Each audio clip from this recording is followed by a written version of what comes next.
word smart, you're right. But we could have said, hey, curious kids. In that case, the word curious is an adjective. You may not know what we mean when we call the word an adjective. So it's the same. An adjective is a part of speech. And what's a part of speech? Well, every word in a sentence has a role or a part to play. You figure out what each word's role is by defining it as a part of speech. You got your nouns like boy or dog or house. You got your verbs like run, play, or dance. And you got your adjectives like smart or curious. As you mentioned above, obviously, not all words are adjectives. Only special needs. We use adjectives in sentences to describe what it has or to give it characteristics. So instead of just boy, you can say tall. The adjective. Kung napuntukan ka na sa video, mas napuntukan ka, ayaw sa video, pag sinabing boy, ang sasabihin ka, tall boy. Tapos, pag sinabi ng dog, ang sasabihin ka, happy dog. Ini ko ang sample kang pangkuri. Hindi ka realize na ginamit na picture ng sumalo.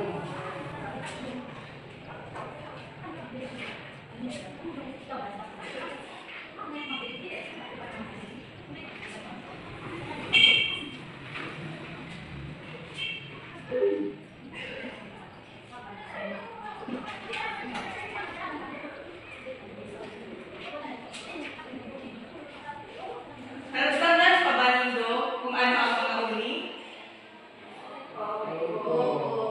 Sige daw, balikan na daw. Magtaas ni kamot kung sasaya nakakatanda pa kung mga huli. Jamil. May gulong. Tama. Dito ay patabi. Christine May. Matibay uli. Iba sa litratong ini. Christine May. Mga aking maumang kagaadan. Ano ba? Mga libro. Tama. Christine May. Kino. Ay kino ang kaskas magdalagan. Nagkakaon kini keso. Tama. Yun ang klase ng mga nag-picture. Nagkakawag ka ba ini? Opo. Ano ini? American? Mansanas. Yun. Nagkakawag ka ini? Opo. Sige. Yun ang klase ng pag may mga picture. Ano ini? Jamil. Doktor. Tama. Nakain na ni Doktor? Yun ako. Sa'yo mo ninahiling. Sa ospital. Tama. So, hindi naman kita sa tamang anong na-picture. Go kayo sa Indo? Opo. Iba. Sa inyo hindi ka gamit. Ibig lagi oras ng pagkaon. So, daw ka magamit kayo ni? Opo. Tama. Yung mga tataramon, aninaapod ka mga tataramon na naglaladawan ng mga panghuli.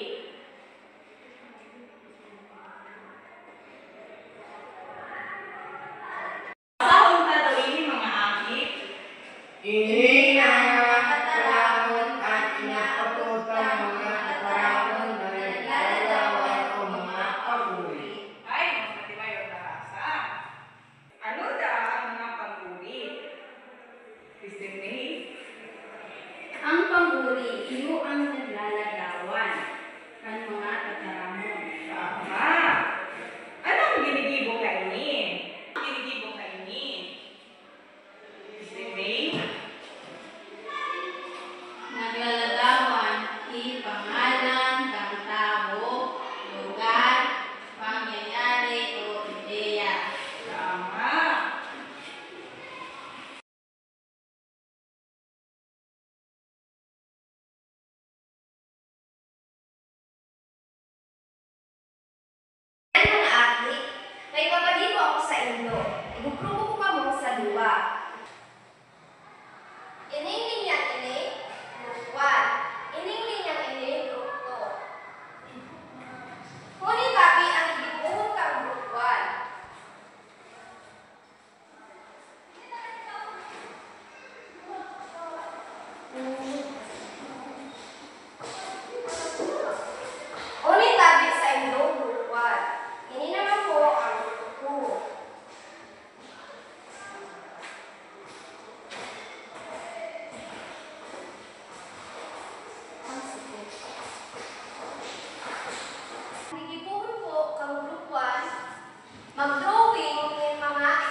Aki, anong datagan panghuli? Aki, sabay-sabay ka nung nabasawa din. Ang mga paguri, mga katarabon na ginagamit para maliwanag ng mga tao, lugar, bagay, hayop, kasi mga pagyari. Ang panghuli datagan mga aki, igagamit para magpaliwanag ng mga tao, lugar, bagay, pasayo. Mga aki, anong nokdanin doon? Christine May. Naukudan din paano gamitin ang panguri sa pangungusap. Abudan ko kung paano magdadawang si tao, lugar, bagay at hayop. Very good, matibay. Aki. Go. Ano ang